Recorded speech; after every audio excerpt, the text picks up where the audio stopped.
Welcome back to Boys and Ghouls Film Review, folks. I'm your host, Sarah Stephenson. This is my co-host, Mike Stephenson. Hi, guys. So, this movie came out just only a couple of weeks ago, I would think, and it's called Kingdom of the Planet of the Apes, and pretty much it's an interesting sci-fi, adventure, action stuff like that. So, now, actually, yeah, it came out, I believe, it was released in cinemas on the 10th of May. Now, today, when we're doing the review, is the 23rd of May. Yeah. So it's only been out for 2 weeks. Yeah, so the next... So wait a minute.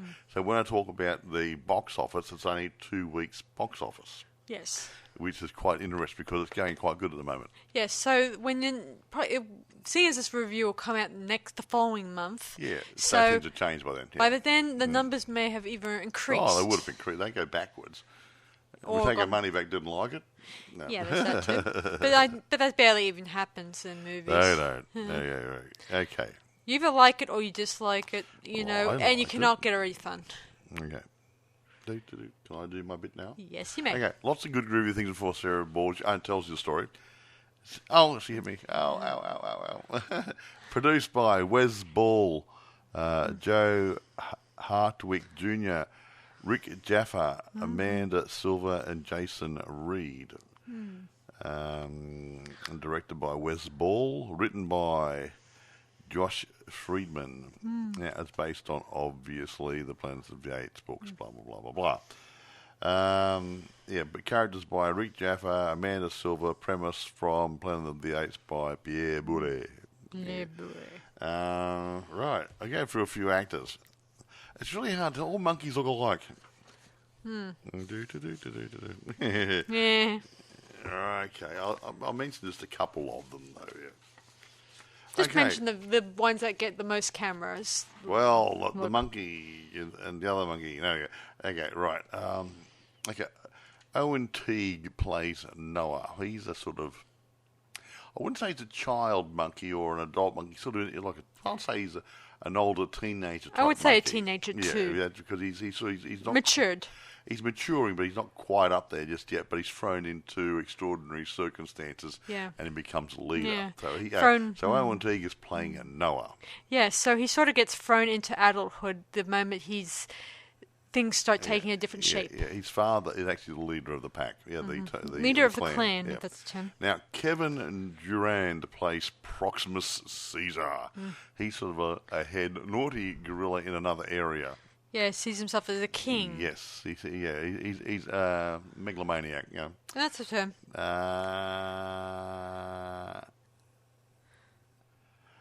Peter Macon, Macon, plays Raka.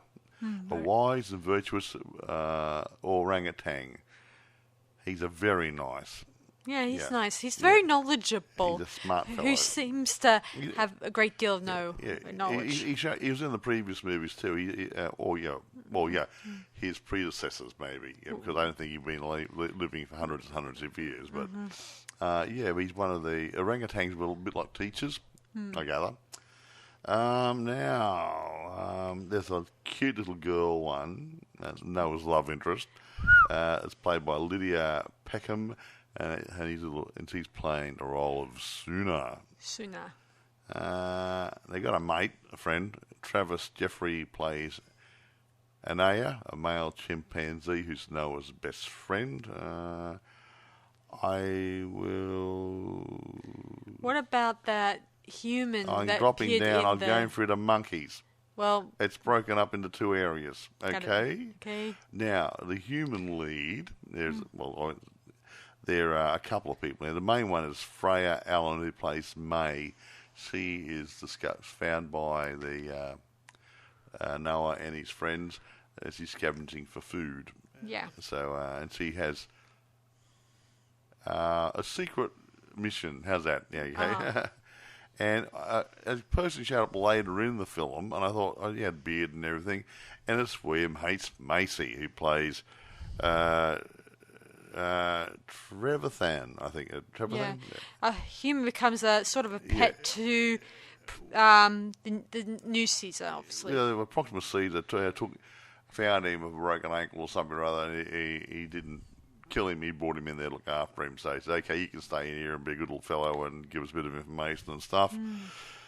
So, he's obviously... everyone's got their reasons. He's a bit of a parasite on the apes, and the apes have left him alone a bit. More like a pet. Here, kitty, kitty, kitty. Here, puppy. Yeah. That thing. I think that's about it. Yes. I can't think of anything else to talk about the monkeys or the human beings. Now, getting back onto the other bits. Yes, let's get on to those other bits. Now, what I said before about the box office and budget. Now, this is interesting. Okay. Budget, 160 mil. There's a lot of work done here. So far, only after 2 weeks, the box office is 242 mil. So I would suggest after another couple of weeks, 6 weeks, 2 months, whatever, when it runs its time in the cinemas, I think it at least see doubling that up to about 500 mil, probably more. Yeah. Don't know. Unless something comes out and word gets more around. People would say 2 weeks, but hey, I went and saw it the other week. Yeah, really good. Other people might go see it. So word of mouth is a very strong thing in the media. True. So yeah, who knows? Can't think of anything else to say. Okay. Yeah, you might as well take it away, Grizzly Bear. Sure. So the story takes place back to when the original Caesar, he just died. And so they cremated his body, and then we get to the title card, The Kingdom of the Planet of the Apes. And this takes place 300 years later. It's a leap of 300 years from Caesar's death to the current era. Yeah. In this era, all the apes are divided into different clans, and Noah, who is among them, he's actually helping his people breed birds for, I guess, communication and hunting, whatever. Hunting and stuff. Actually, just going back, see the different ape clans, they don't all know about Caesar and his legacy of how to live together and stuff. Yeah, so his tribe or his clan has never heard of Caesar. Yeah, see, I guess that's what we have in common in history most of the time when you think about this sort of thing. We tend to forget certain things about certain things that happened in our past, and then we kind of end up get into bigger trouble because we make our own rules and start listening to people who give us the wrong information, stuff like that. It's an ongoing thing that has happened for many years, and we begin to start wondering if we should believe this stuff or should we try to follow our own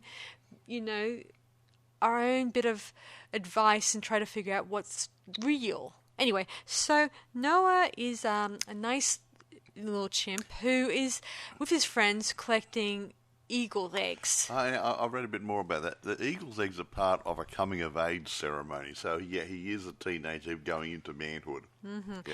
Yes. And they need the eagle's egg to nurture it and to grow their own hatchling up to an eagle. Yeah, it's sort of I guess as Mike said, they're mostly as a bit of another companion piece to the chimpanzee to, hunt for food and maybe use as a bit of a messenger. Whatever, like it doesn't say why. They're just a falcon practicing clan. So of course, Noah tries to get his egg, and which he does very difficultly. And along the way, he confronts a creature when they were hunting, obviously, for their eggs.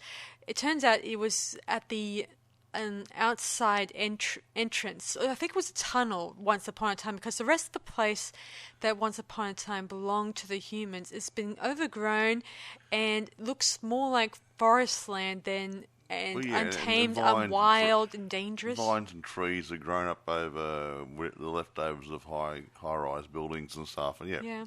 Anyway, they do discover possibly a rag. A piece of rag clothing or something. Right? Yeah, it didn't seem totally what it was. They find out it probably belonged to a human. A human being. Being. Now, the place that's the tunnel is not a place that they're not supposed to dwell, because it looks like an old train tunnel which goes through a mountain to another area. Yeah, it's the forbidden zone, wouldn't you say? It always happens. Yes, it's like the one we we reviewed in Charlton Heston, where their area was a forbidden zone, right? Bad. Yes. So, anyway, they return to their tribe where they present their eggs and stuff, and he goes to his father and shows him the cloak and asked him, "Did you go to the forbidden zone?" He said no, he didn't. And Daddy believed him because he's a trusting father. His father's ego does not like no, I don't know why. He's immature, there's too much turmoil inside. There's no sense of purpose. Yes. Yet. But anyway, later that night, he's checking out his eggs and all that stuff, and suddenly someone, I think it was a human, that kind of knocks into him and crashes his own egg, which is, that lady May we mentioned before, she's there scavenging for food and whatever. Yeah. And they come and they have a tussle and crash his egg, which means he can't do his coming of age ceremony. Yeah, he starts chasing her down, and he eventually finds a bunch of his tribe's gorilla apes who are been killed, and one of them says that that's something about Caesar or something like that. Yeah. Or they're something like that. Yeah, and then we do see some other apes appear, not part of Noah's clan or anything, but they're searching for someone. They do find Noah's horse and start trailing it, or chasing it down. Get out, pussy. Of course, while this is happening, the human slips away, obviously, and Noah witnesses those bad ape gorillas attacking his village, and they actually start taking other apes they start kidnapping other apes, obviously, and they kill Noah's father, and he's left unconscious, obviously. And he released all the birds, the eagles, so they won't end up being burnt to death because the place was catching fire. So the next morning... It was made out of wood. Yeah. Yes. The next morning, the place is all burnt to ashes, obviously. But there's not enough bodies there, so he realises his people have been abducted. Aha. Yeah, his father's body remains there, and he buries him, and he promises that he's to seek the answers and find his people and get them home. Yeah, nice. So he then takes his horse and heads towards the Forbidden Zone, which he does eventually go into it. And as he's going, the human is following him, in the darkness. And along the way, he encounters Raka, the orangutan, smart, who explains to him about the fact that the rest of the apes don't know about Caesar, their leader, obviously, because some of them are left in the dark about it. As I said, they don't know about how Caesar was once upon a time raised by humans and stuff like that. So that bit of information was left down the dark. At this point in time, some of the monkeys had come across human beings before, some hadn't. Because by this time, our human race had been decimated. Mm-hmm. The wild ones weren't that.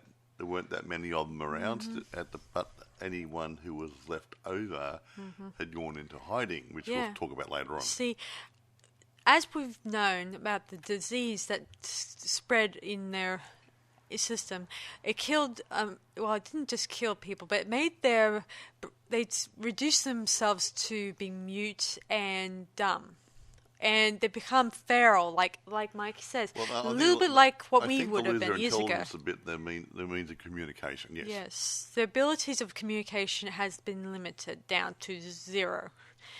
Apart from the ones who might be still in hiding and keeping quiet. Yeah. Anyway, so Raka explains that how once upon a time humans were the dominating society, and the apes were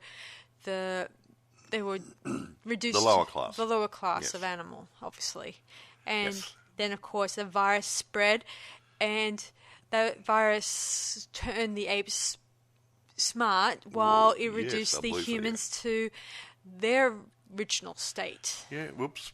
Yes, exactly. Whoops is a good, eh? Yeah. Even though, when I think about it, the apes and humans are, similar, obviously. But I met some humans almost like apes. Mm-hmm. Anyway, Raka decides to come with Noah to find his people and maybe find some humans. So they eventually do get on the way, and eventually they've come across the human that's been following Noah, and she's a girl, and they decide to name her Nova. Gee, I wonder. Where they got that name from? That one's been worn out, isn't it? Yeah. She, of course, Noah doesn't particularly say anything. Doesn't particularly trust her, obviously, considering that he's never.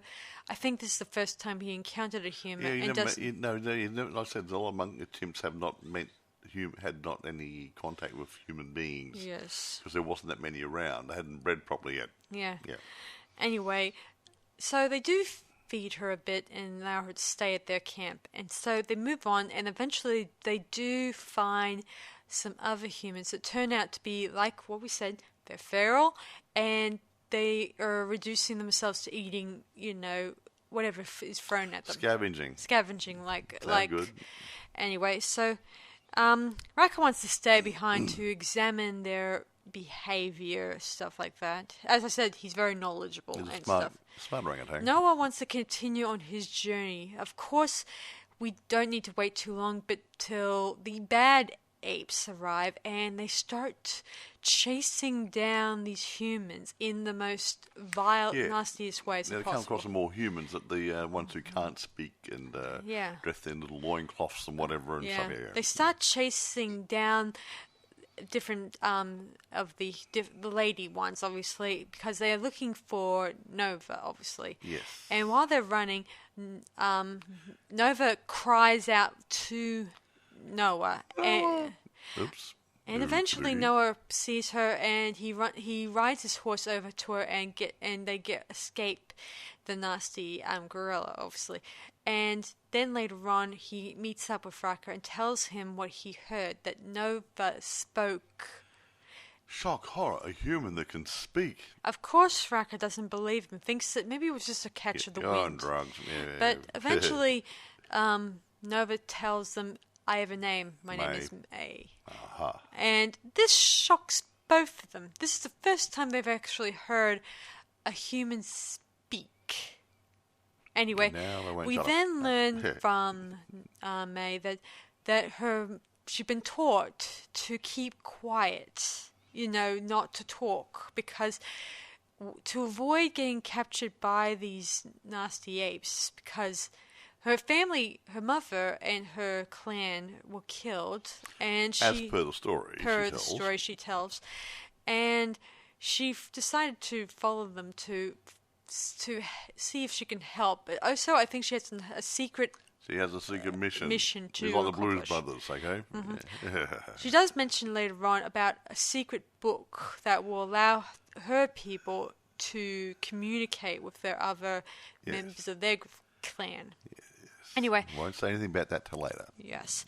So they continue on their journey, and they're on a special bridge, which looks very funny, weird looking. Well, it's apes built it, probably by the look of it, so it wasn't going to be sort of like engineered very well, But while they're crossing the bridge, they get attacked by these apes again, and Raka gets killed or drowns. Well, he drowns, saving May. And nice.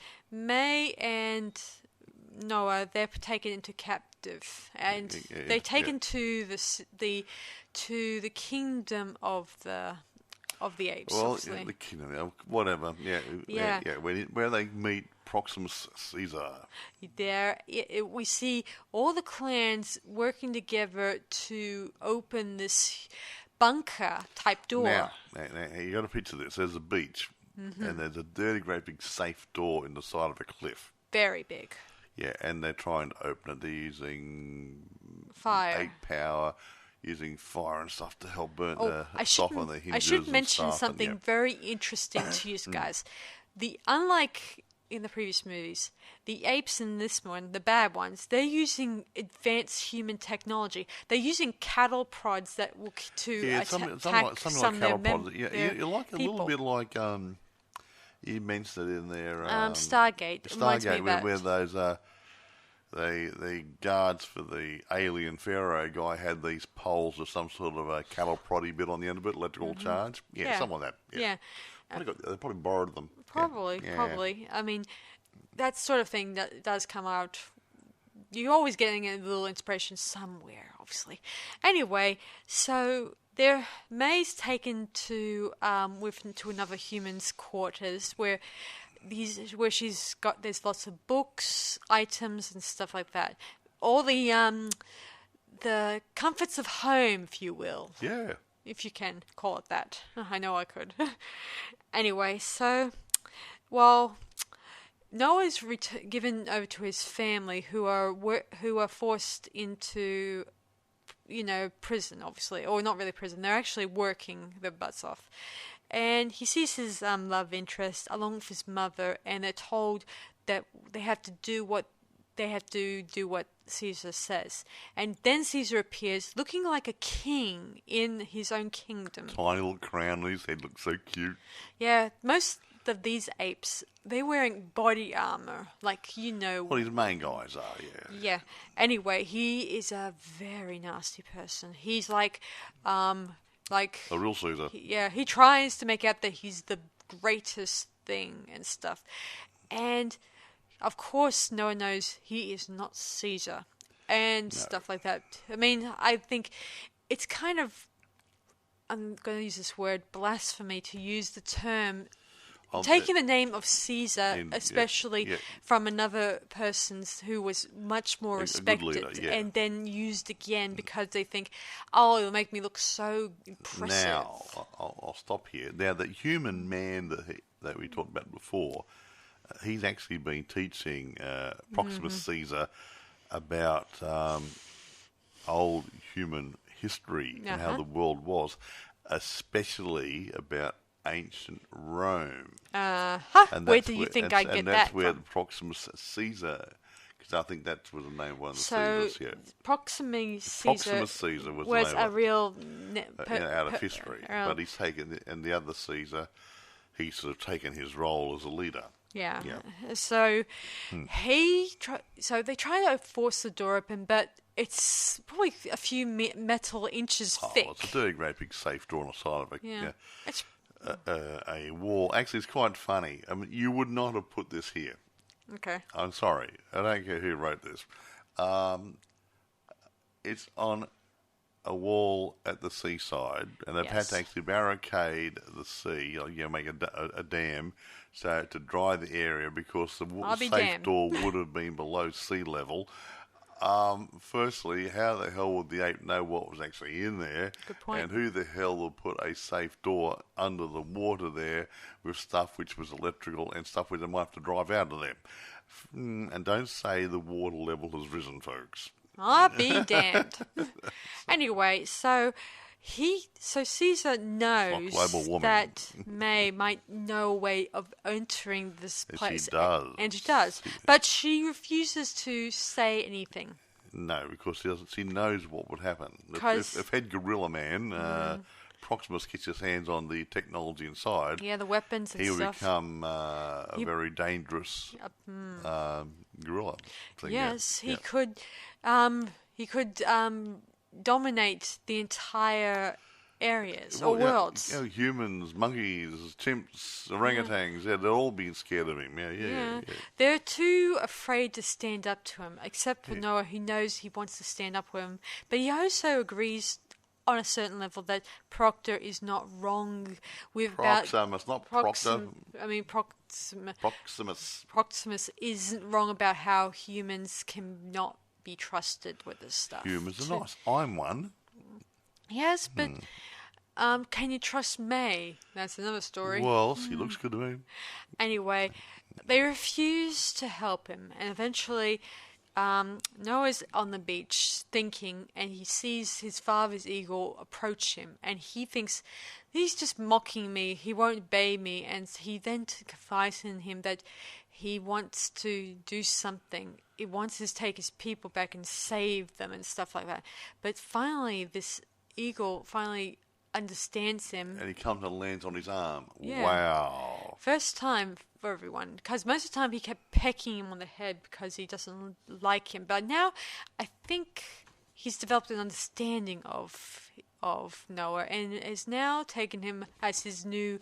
They're actually falcons, not eagles. Anyway. Yeah, falcon. Sorry, my bad. I'm sorry. Anyway, so he then approaches May and they discuss more about what she needs to get from the bunker.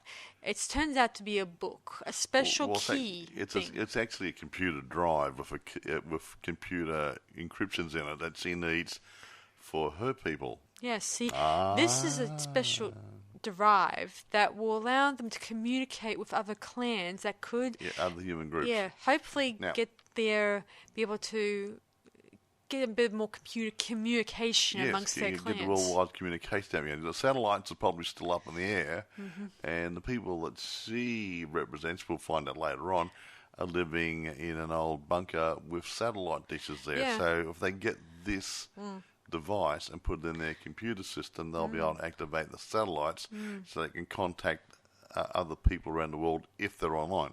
Yes. There you go. See, again, guys, in the last couple of other Planet of the Apes movies we've reviewed, in the past, we had a few other humans who were immune to the whole pandemic that kind of spread and kind of infected everyone. Unfortunately, these people probably are the only ones who are still unaffected and have not mutated from the virus and not have gone quiet, according to the story. So, anyway, what is it? Oh, I was reading it. Anyway, so Noah decides to help May and try to get some answers for himself too inside the bunker, hopefully. So he takes his girlfriend and his friend, and they make a point of going in there through the air vents. Yeah, they had an air duct way up on the hill somewhere, in the cliff face, and she knew where it was, but the Ghouls didn't. You see, so yeah. Before they get inside it, they plan on blowing up the dam. Hopefully, when they do get the information they require, they'll probably blow it, and it will drown any other the weapons and stuff, and become rendered useless. Exactly, water, electricity, stuff, rust, a whole lot. Yeah. Yes. Anyway, when they're setting their charges into the damn wall. The dam. The guy that sees his teacher, the human guy, he approaches them and thinks that what you're doing is wrong. Things will never be the same Apes again. are in charge. Blah blah blah blah blah. He plans on dobbing them in, but luckily enough, May steps in and strangles him. And the Tim's are a little horrified. Ooh, you killed one of your own kind? Yeah. Yeah. But remember, ape kills ape. Ape's not but unfortunately, these apes seem to be breaking Caesar's law about killing ape, considering that they already killed Noah's father. Yes. That's murder technically, in my opinion. Hey, Bonnie, just after. I said they're falconers, and they mentioned eagles here, so maybe falcons are a type of eagle.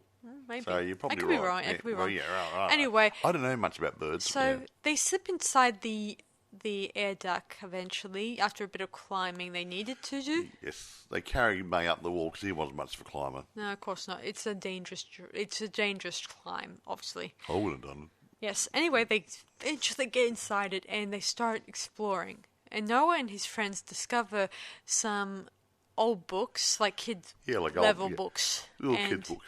And they also discover some old toys, like a talking doll, which sounds very familiar to the Charlton Heston one we just saw too. And considering the apes never heard of a talking human being before, and then they saw a golden book with some kiddies going to the zoo, ABCs, and they went inside the book and had a look at it, and they saw a little girl or a little boy looking at a cage, and the monkey was actually in the cage. Yes. And they're starting to realise that what they were not... Raka was talking about once the humans were the dominant race, he was telling the truth. Yes, Ooh. indeed. May was able to find the drive that she was looking for, and then they start making their way to the front part they finally meet up again, and eventually the front door opens. Well, she opens it. She has a button inside to open the door automatically, and the idea was open the doors, let the monkeys in, and she can blow up the damn wall and let the water flush in and flood the whole lot of it. Yeah, Not of a course. Smart girl. Caesar approaches them. He seems to be, well, I guess he heard the door open. Obviously, duh. It's as if he would not hear it, and he eventually approaches Noah, and Noah's people are with him, obviously, and they were going to be forced into the bunker, possibly with whatever horrible fate awaits them, obviously. That will probably backfire very shortly. Anyway, so he demands to know where the weapons are, obviously, but May refuses to say anything, obviously, but then Caesar gets one of his men or his ape friends to take Noah's girlfriend and try to slit her throat. But luckily enough, May pulls out her gun. Bam, bam. Well, she found a gun in that bunker area. Yeah. Of course, Caesar straight through the chest. Whoops. Caesar demands to know where's the guns are, obviously, but she continues to does not say anything, and then she sets the charges off, and she sets off the explosion. Yeah. Ooh. Soon enough, the water start rushing in, and she runs off while Noah and the rest of his clan, they try to get away as quick as possible. Well, they did climb up the scaffolding and stuff pretty quickly up the stairs and stuff. So they did. I don't think they lost too many chimps. No. Yeah. All the while, Caesar and his men try to chase after them, and Caesar eventually does catch up to Noah when they finally get to the out. And they end up fighting up near the air conditioning duct where they came in. Yes, they begin to fight, and of course, Noah's given his best shot. Yeah, yes. Of course, when he thinks Noah's at his weakest, Noah uses the only thing he can think of to save himself. The eagle song. He then sings an eagle song that his father once sang to his. It didn't sound like Hotel California to me. Nope. No. His other ape friends start singing the same song, and that causes all the eagles and falcons start attacking Caesar. Yeah. And eventually he falls over the cliff. Yes, plumbs to his death. And then the clan, they head back home where they start rebuilding their home. The towers and stuff. Yeah, and of course, as Noah's selling things in his home, he sees May there, and she wishes to say goodbye. Of course, Noah still doesn't feel a bit more annoyed about her. He didn't tell the truth. He didn't tell the truth, and the fact she came close to, she practically almost betrayed them, causing them to nearly all die there. Not just Caesar and his men, but his clan were at the point of getting killed. But she says, trying to defend the fact that she was trying to do this for her own people to get them back to being what they once were. Because there was human technology, and humans need to come together as well as the apes have to do their bit. Of course, when Noah says, if that's being the case, will humans and apes get along eventually? She doesn't know. She even has a gun behind her back. Just in case. Just in case. That meaning the trust. There's no trust. There's no trust at this point. Anyway, she then hands her a medallion that belonged to Raka, and they part ways. Then we see Noah and his love interest going to what do you call it? Sort of a telescope. There's an old observatory with a telescope still standing in it. Yeah. Where they actually take a look at the stars. And it's daytime, blue sky. He's looking at you, and in the daytime you can see stars still. Yes, and you can. Wow. While this is happening, May arrives at her destination, where the the satellite dishes are, and she gives her colleague the drive, and there they go down. She goes down to the inside the bunker. There she loads the driver in, and eventually they start contacting their and they get replies. Yes. And May. There's hope for the world yet. And May, what looks up at the sky to, wondering, probably just like Noah, will one day the apes and the humans become, civilized to one another. We don't know. We may get another sequel on the rise. I just hope it'll be a good one.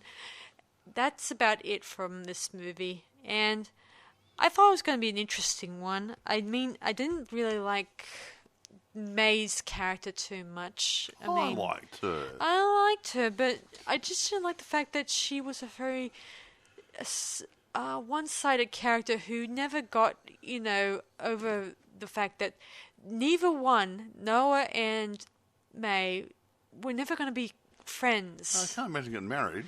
No, I didn't say married. I said friends. I know, I was joking. I mean, Caesar, he connected with people, in the other movies, but Noah is still, discriminative about humans. They're both judgmental, so that's the whole point. They couldn't come together. Right, yeah. It's like oil and water. Yeah, exactly. You can never get them to work together and become one. Now, I like to think maybe we might see another movie coming out of this. I don't know. Maybe. Considering we've already established so many movies from the Planet of the Apes, so I don't know what other stories they can print from this one, and how many more titles can we get from this? May get, We've already so far got several out there, and it's making it a little difficult to figure out which was which. No, they could probably get another 1 or 2 movies, but if the stories get a bit too thin, then they're going to have to call the day probably. How's that? There's that's one way of thinking about it. No, you don't do so much, and when it gets to the stage where we've done that, and that, what are we going to do? The monkeys go for a whole load of barley or Hawaii or something or other? No, it's not going to work. So you've got to sort of draw the line in the sand here and say we won't do any more. Yeah, I mean, we've already covered so much stuff, and considering the fact, I was hoping in this one it would pin us in the direction of Charlton Heston's story at one point. Not like the Tim Burton version, but I would have thought when May appeared, I thought maybe she was one of the astronauts from the new Caesar's Rise of Planet 1. They said something about a pair of astronauts disappearing, and they never came back after that. And I was thinking that May have just might have been one of the astronauts who just happened to survive the whole virus thing, or maybe after those 3 years, the people who were immune turn out to be the still living remaining of the astronauts' descendants. Maybe. I'm not sure. I could be wrong. I mean, there's too many maybes in this movie, because I keep wondering how these people who managed to survive the virus were able to keep immune from being turned into maybe the virus run its course and burn out. Yeah, it does do that sometimes. Maybe. Now, what was I going to say? Then casting. I won't go through everything, but the guy who played the lead role, Owen Teague, he actually, after being cast, he started to volunteer his services at the Center for Great Apes in Florida. Oh. And he studied chimpanzees as a whole to see the typical day and examine how they move. That's good. And then he was drawn to a specific chimp called Bentley, and it was Bentley's curious nature that made him resonate with him. That's very nice, isn't it? Oh, clever. Teague said it was Bentley that inspired how he developed the character for Noah as an actor. Ooh. Interesting. So Amazing. his acting coach was a chimp. Yeah, well, that's interesting, isn't it? Considering the fact that's probably the best way you can actually learn well, you're from going to emulate an animal. You've just got to study the movements. You can't really fake it. I mean, unlike in the old Planet of the Apes, where they walked on or on their right, And they swung the arms a bit and stuff. and walk like normal people. In these ones, their movements are the real thing. Yeah. Anyway, filming. I like this bit. It was actually filmed in Disney Studios, Sydney, Australia. Cool. We do get a few films made here. We get some on the Gold Coast down in Sydney, other places. It's really good to get to see the odd film taking shape in Australia, because we do have good resources here. And Did you know, Mike, that the Disney animation studio in Australia is actually Fox Studios? You know, but it's been renamed because now they Disney bought it. owns it now. In fact, that Fox Studio used to be the old showgrounds. Yeah. The olden days used to be what we call the Easter show, which is held in the grounds, the showgrounds next to the Sydney cricket. Yeah. What do you call it? Cricket oval, whatever. Cricket oval, whatever. I was right there. It had these big areas, these big buildings, and they would have made great sound stages already built, and they were huge. So it would have been a waste to bulldoze it. So it's now it's Fox / Disney Studios. Yeah, I missed the Fox part. No, whatever. No, it's okay. Now I'm not going to talk about where to get it because it's so new. It's not out yet. But I would say, at a guess, that in 2, 3, 4 weeks' time, well, again, today is for me, it's the 23rd of May. You might see this sometime towards the middle of June, depending how it's going. If it's circuits and if it's through the cinemas, it's probably late June. It might come on to eBay, Amazon, and other places as well. So you might see it by then. So at the moment, you might be pushed for it. You might, if you're really, really desperate, you might find something on YouTube. You might find trailers. You might, we happen to have an advanced copy here because we're very fortunate. But if you hunt around, you might be able to find something where somebody might have done a naughty. So I'm not saying you should do naughty things, but I'm just going to say if you're desperate to see it, go to the pictures. No. Yes. So. Now, what else? Private reception. I'm curious about what other people might be thinking about it now. Well, as I said, well. Just going through here. It's a bit early, but there's a few things here. Just give me a moment. Okay, right. I'm curious about that. My favourite's usually Rotten Tomatoes. My least favourite. Aggregator Rotten Tomatoes critics describe the film as having Avatar-level visual effects, which that's good, I gather. On the website, 81% out of 283 reviews, and it's only been out for 2 weeks. So that's pretty damn good. So, what else? Metacritic, 66 out of 100. The cinema score gives it a B on an A+ to an F scale. That's pretty damn good. So, everyone seems, Post-Track gives it 77% overall grading. So everyone seems to be liking it. I liked it, and the reviewers liked it, so they must be hitting all the right buttons here. Now,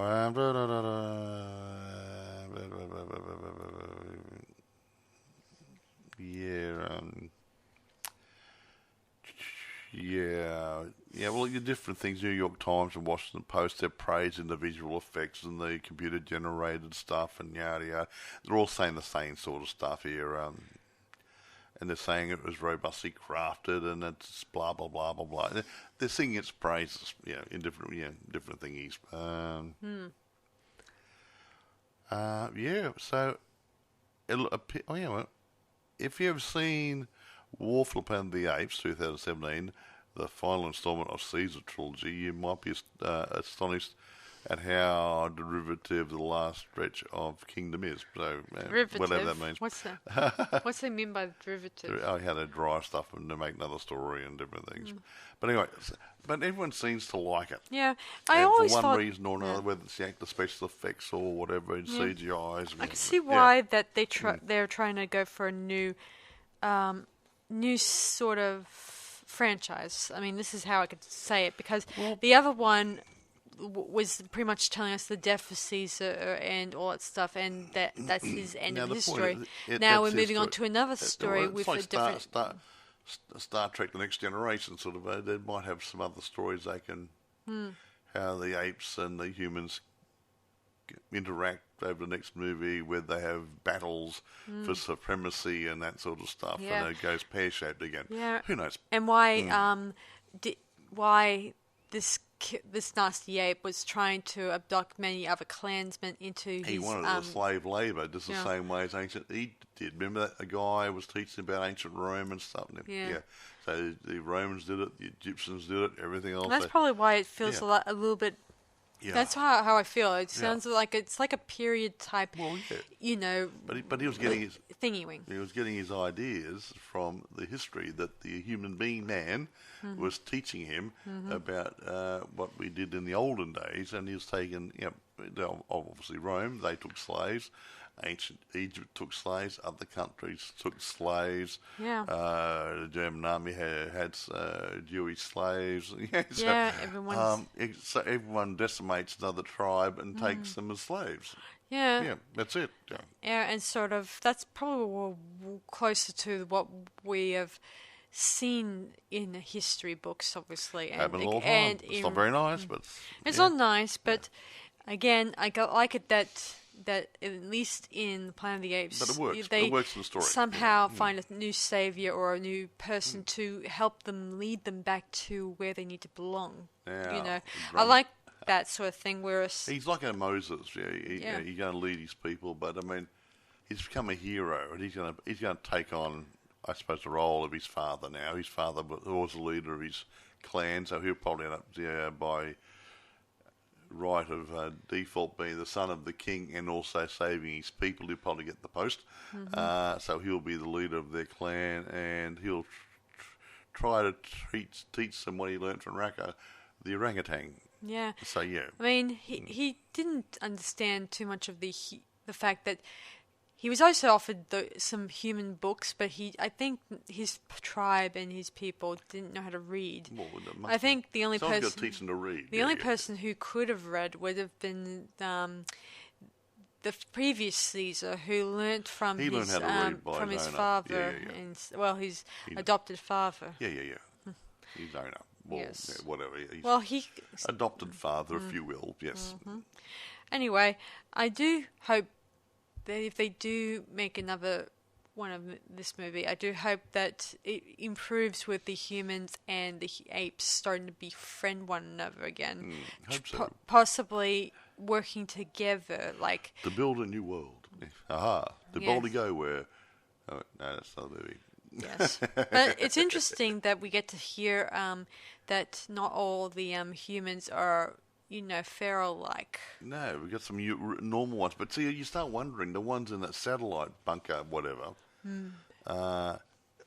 You look at the movie of Charlton Heston, the one where he blew it up, Battle Beneath the Apes or whatever, where they blew it up, blew the world up. You think about that sort of stuff and say, they're going to be the people, the forefathers of the people who worship the bomb and stuff and end up destroying the world in their arrogance. Well, I don't get that vibe with the people with the satellite. No, not yet. But another 300, 400, 500, 600 years or something rather, things are going to change. Yeah, possibly. But I feel like they seem to be much more realistic and unlike the other movie, obviously, I think that their race of people who were either wiped out or didn't have any knowledge of the past was replaced with being really foolhardy when you think about it, because they didn't seem to know about the past. Anyway, we're going to grade this. Yeah. Or maybe the people did not talk about it because all that stuff. We're going to grade it? All right, let's grade Ladies first. There you go. Okay. What I think of it. I don't like the fact there's not enough character development in this one. I thought maybe the Noah and Maya might become Maya. might, become not close, not Friends. just better friends, closer. or better, understanding one another, even helping one another to save one another. But I feel like it's the trust between them didn't seem to do well in this one. They didn't trust each other enough. Mm-hmm. There's still suspicion. Yeah, Noah didn't trust. Noah hadn't met human beings before. Remember? And May didn't seem to even want to even help them when they were about to drown inside the bunker. No, she was trying to save her people. She had a reason. She was there to get that Information. That computer drive, which had a special key in it to activate their communication system. She needed that to save her people. True. So yeah, she couldn't do everything for everybody. True.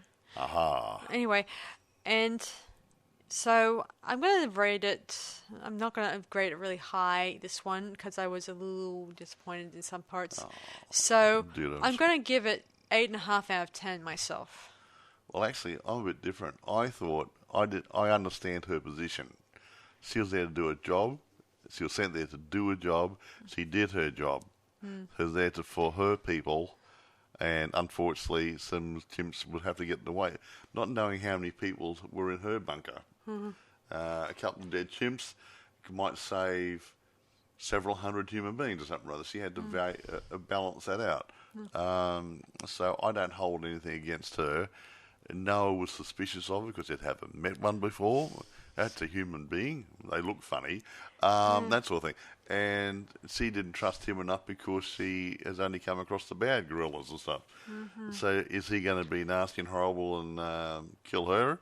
So they had that sort of a trust issue. That natural distrust of each other because they didn't know each other well enough. How's that? Yeah, after all. So anyway, but you've said your bit. Okay. So I can understand that position. So I am not going to hold that back from giving this my good, honest appraisal. I mean, with these movies, the storylines are usually pretty good, and I like this one. The filming, CGI, everything seems to work really, really good.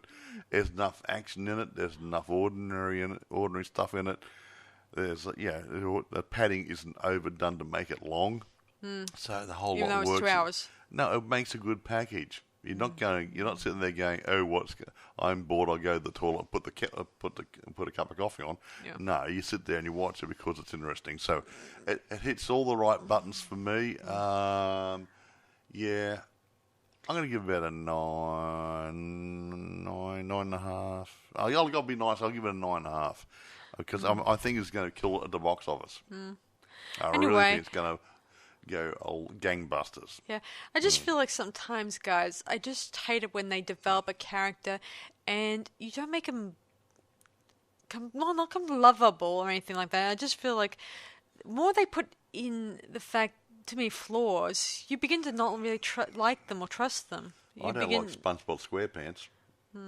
Figures. But you know what I mean, Mike. The fact if you put so much flaws to a character, make them hated by the audience, you're not going to really care if they die or live. The point is that we are flawed. That's the whole problem. Yeah. They're putting realism in it. Yes, this person's not a saint. She's not perfect. She's going to make mistakes. She has to have her own hidden agenda.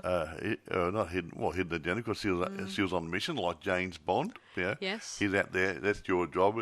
You go and do it and come back or don't come back. Well, I guess to be honest, her only redemption was when she saved her Noah's girlfriend from being killed. Yeah. So I guess that's one. I think Noah saw quality. that, so she stopped that happening. Yeah, but it would have been nice if. But it was kind of a relief that Noah and his people got out and stuff. Yeah. But still, it would be nice if there would have been a little bit of, that somewhere in the story that he develops a bit of a trust between him and the human girl, obviously, Maya. Anyway, not Maya. May. It would be nice, I would like it if that somehow along the lines that him and her would get along. And I like the part when he says, will humans and apes get along with one another? Probably not. I don't know. Anyway, I guess we'll have to wait and see what's going to happen in the next movie. 2 movies, if there's going to be any more coming up. There will be one. Be like Rocky movies. I mean, they could have. I mean, they stopped making those. They could have gone on forever and ever and ever. Well, they made the Apollo movies. Apollo movies. Did they Apollo? Okay. Yeah, they made a sort of sequel using Apollo's son, who becomes a boxer, and Rocky becomes his new trainer and but that's probably one mentor. movie. That's not. Yeah, it wasn't. No, it was actually 2. Oh, was it? How long ago were they made though? Not too long ago. Oh, really? I know I that must have looked. Sylvester Stallone, he was old, obviously, after he did his last Rocky movie, where he slips into his boxes and starts to, tries to get himself established as an older boxer, considering the age limit that you have to expect if you're a boxer. I'll tell you what, though. I mean, I don't know what the age limit. I think the age limit goes up to a certain age I that you're don't not know allowed if to it's fight. an age limit. I think it's partly age, because the older you get, you start to slow down a bit, but it's also muscle tone and condition and stuff. Yeah. If you haven't got your reflexes, you can't box. Although sometimes whenever I hear the story about Rocky, it gets more confusing. The fact he loses sight in one eye, and then the next minute he can still do it even in the 3rd movie, and then he is diagnosed with I think it was Rocky. Let me see, what's it? I think it was Rocky 4, I think, where they diagnosed that if he got more hits to the brain, he would probably die. Or something or other, or irreparable brain damage or something or other. And then we get that 5th Rocky movie where it makes out that he can come back and box again for one more time, obviously.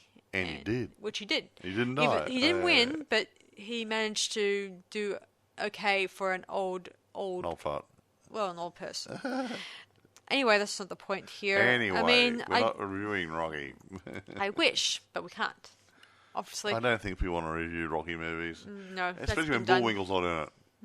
Funny. Ha. What? I like Bullwinkle. No, anyway, you got to admit that, Mike, that it was nice that Sylvester Stallone learnt most of his filming techniques from none other than Roger Corman. Well, I don't know if he learned his techniques, but he did work with him, so he might have learned some things from Roger, yeah. Yeah. Like so many other actors and filmmakers, they learnt a great deal from that They're all Roger, yeah. Yeah. It's a shame that I won't be able to see him, because he's gone from He's gone that great production company in the sky. Yeah. But what else the movie's going to make now? I don't know. I keep wondering if we've in heaven, if you can make films up there, or is there no cause for doing it? I don't know.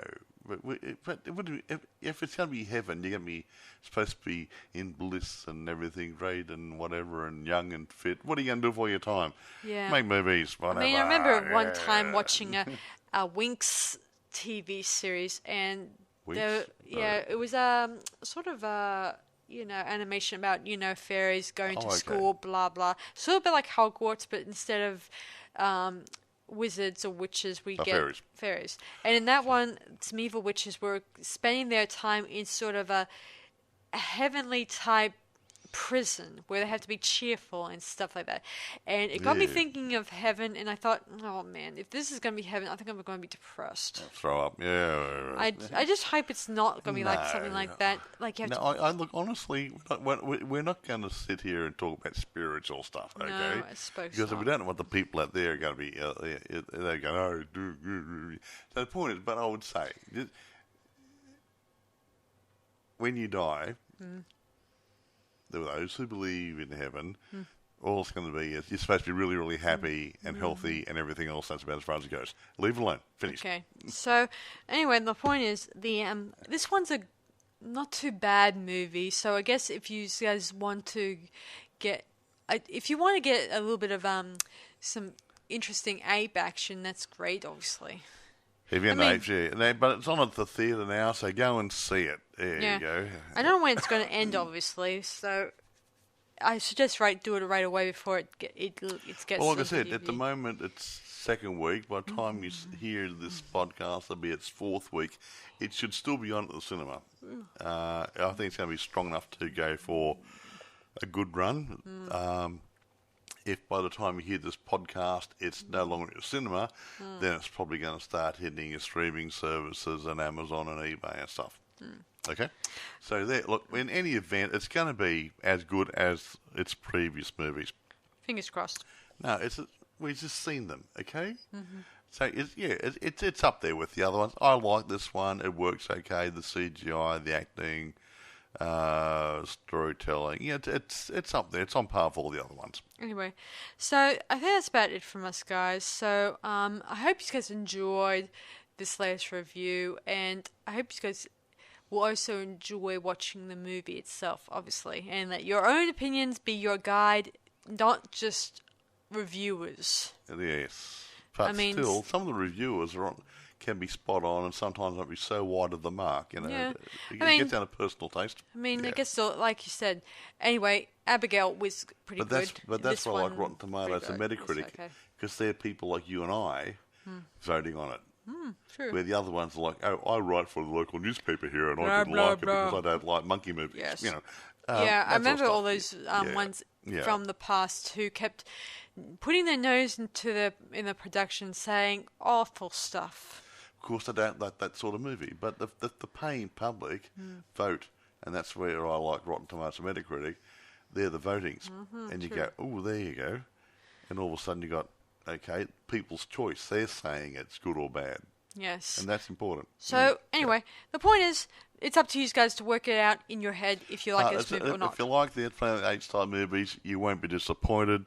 If it's on at a cinema near you, probably, as we speak. Get your hard-earned cash out and go there tomorrow. All right. Bye. That's about it from us, guys. So, see you guys next time on Boys and Ghouls Film Review. So, this is Sarah Stephenson. And Michael. Saying see you guys around on Boys and Ghouls Film Review. Bye for now, and have a good week. See you guys.